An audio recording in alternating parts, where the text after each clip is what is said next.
Export جو ہے اس میں وہ ایک ون فیکٹر ہے جس میں آپ کا بیلنس آف ٹریڈ ہوتا ہے، بیلنس آف پیمنٹ پہ اس کا افیکٹ آتا ہے کہ دیکھیں آپ کو ترسیلات زر جو کہ آپ کے اوورسیز پاکستانی بھیجتے ہیں وہ تقریباً $20 ارب کے قریب سالانہ بھیجتے ہیں، لیکن وہ سارا پیسہ کہاں جا رہا تھا؟ وہ سارا پیسہ یہ ضائع کر رہے تھے امپورٹ کر کے ان نیسیسری جن چیزوں کی ضرورت نہیں ہے، اشیاء تعیش میں وہ چیزیں منگوا کے اور اپنے یہاں پر بزنس کو، پاکستان کی اکانومی کو سابقہ گورنمنٹس نے امپورٹ اورینٹڈ اکانومی بنا دیا تھا جی. ٹھیک ہے، ہم نے اس کو ریورس کیا ہے. ہم نے اس چیز کو کہا کہ نہیں، ہم جو ہے جو چیز پاکستان میں بن رہی ہے اس کو پروموٹ کیا جائے، پاکستان کی مینوفیکچرنگ کو پروموٹ کیا جائے، ان کو سہولیات دی جائیں. جیسے پرائم منسٹر صاحب نے ابھی بہت بڑا انیشیٹو لیا کہ انہوں نے کنسٹرکشن کی انڈسٹری کو کیا.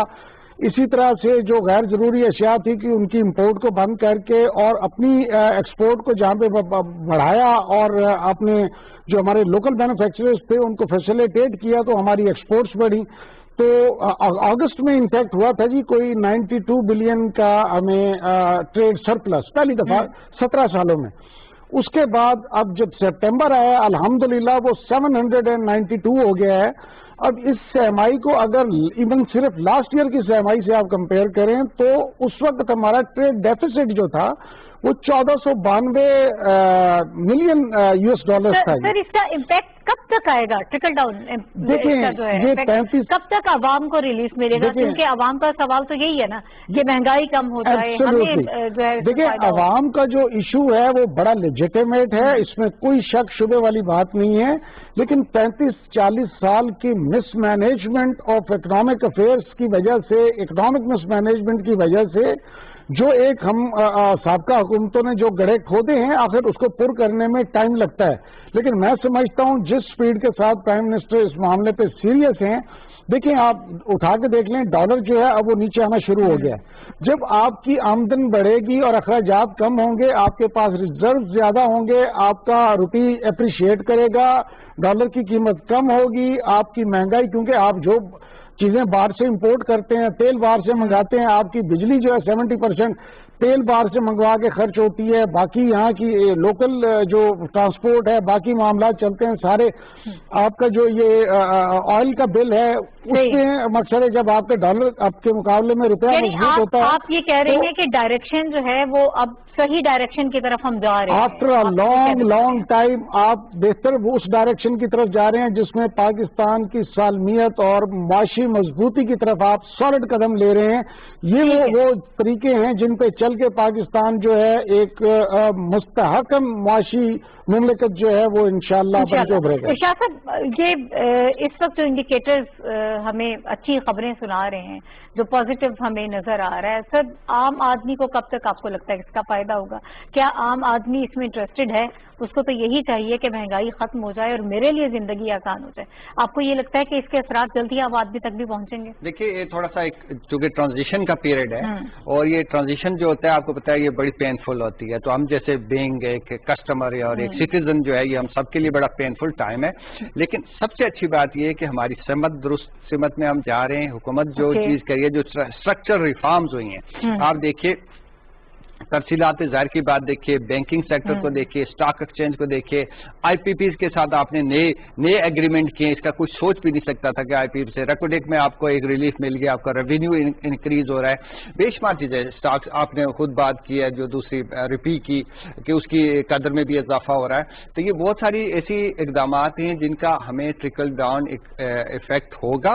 اس میں تھوڑا سا ٹائم لگے گا. آہستہ آہستہ جو ہے پاکستان جو ہے وہ پاکستانی اکانومی جو ہے وہ جڑ پکڑنے لگے گی. اور دوسری ایک بات میں یہ کہنا چاہتا ہوں کہ آپ نے دیکھا ہوگا کہ پرائم منسٹر کا اپنا تھرسٹ بھی یہ ہے کہ ہم نے امپورٹ بڑھانی ہے اور اس کے لیے انہوں نے انڈسٹری کو بہت بڑا ریلیف بھی دیا ہے. ایکسپورٹ کو بڑھانا ہے، اس کے لیے انہوں نے ریلیف بھی دیا ہے. اسی طرح کنسٹرکشن انڈسٹری کو آپ نے دیکھا ہوگا کہ کس بڑے پیمانے پہ اس کو سپورٹ کیا گیا، اس کو یہ پیکیجز کا اناؤنس کیا گیا. مقصد یہ ہے کہ ملک کے اندر جو پہیہ ہے، ترقی کا جو پہیہ ہے وہ روان دو ہو جائے. تو یہ تھوڑا سا جو میں ایک بات پھر دوبارہ کہنا چاہتا ہوں کہ یہ جو ایک عبوری ٹائم ہے، یہ ہم نے ترکی میں بھی دیکھا، دنیا کے بے شمار ملکوں میں دیکھا. یہ مشکل ٹائم ہوتا ہے، لیکن مجھے امید ہے کہ 1-1.5 سال میں ہم اس پروسیس سے نکل آئیں گے. ٹھیک ہے غضنفر صاحب، سر آپ کو کیا محسوس ہوتا ہے کووڈ-19 میں جو ساری سچویشن ہوئی، اکانومی جو ہے وہ تو پوری دنیا کی کولیپس کر گئی.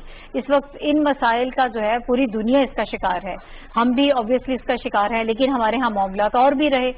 اس کے باوجود اگر کچھ بہتری کی صورتحال نظر آ رہی ہے تو آپ کو کیا محسوس ہوتا ہے کہ یہ کتنی بڑی خبر ہے ہمارے لیے، اور کب تک عوام جو ہے وہ بھی اس سے فائدہ اٹھا پائیں گے؟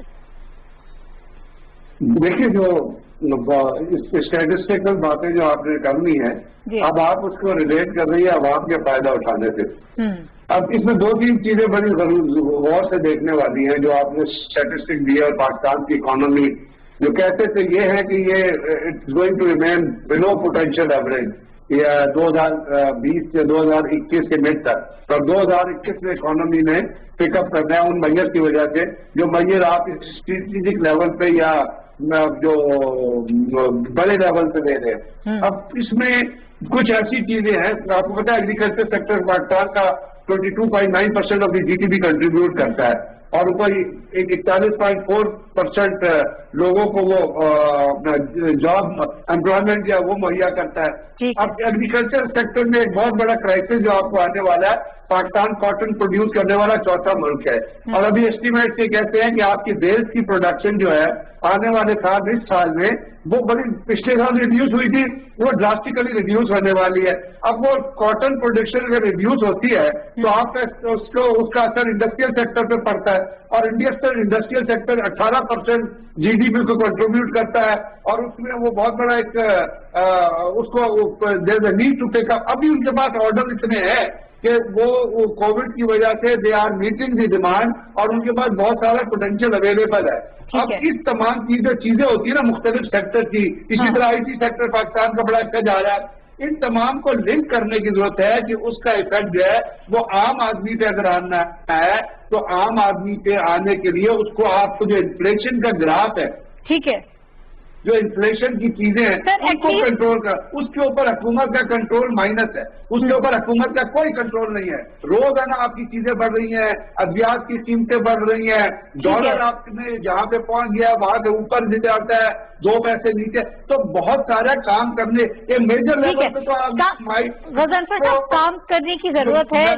ٹھیک ہے ابراہیم صاحب اس کو رسپونڈ کرنا چاہ رہے ہیں، لیکن وقت بالکل ختم ہو گیا ہمارے پاس. عام آدمی بہتر ہوگا تو چیزیں ٹھیک ہوں گی. ٹھیک ہے، وقت بالکل ختم ہو گیا. ناظرین اس وقت جو اچھی چیزیں سامنے آ رہی ہیں وہ ہم نے آپ کے سامنے رکھی ہیں، لیکن چونکہ پھر وہی بات ہے کہ کووڈ-19 کی صورتحال میں پوری دنیا جو ہے وہ اس وقت اکنامک کرائسس کو فیس کر رہی ہے، اور پاکستان بھی کر رہا ہے، لیکن وقت لگے گا. اگر آپ کی ریمیٹنس بڑھ رہی ہیں، اگر آپ کی ایکسپورٹس میں اضافہ ہو رہا ہے، یہ دیگر اچھی خبریں آ رہی ہیں، تو کچھ ہی وقت میں انشاءاللہ یہ توقع کی جا سکتی ہے کہ باقی بھی اگر پالیسیز کو تھوڑا سا تبدیل کر لیا جائے، مینجمنٹ کو زیادہ بہتر کر لیا جائے، تو عام عوام جو ہے وہ بہت جلدی سے فائدہ اٹھا سکیں گے. ہمارے ساتھ پروگرام میں محمد ابراہیم خان صاحب موجود تھے، شاد محمود صاحب اور بریگیڈیئر غضنفر علی صاحب نے ہمیں جوائن کیا تھا. آپ کا بہت شکریہ. ناہید چودھری کو اجازت دیجیے. اللہ حافظ.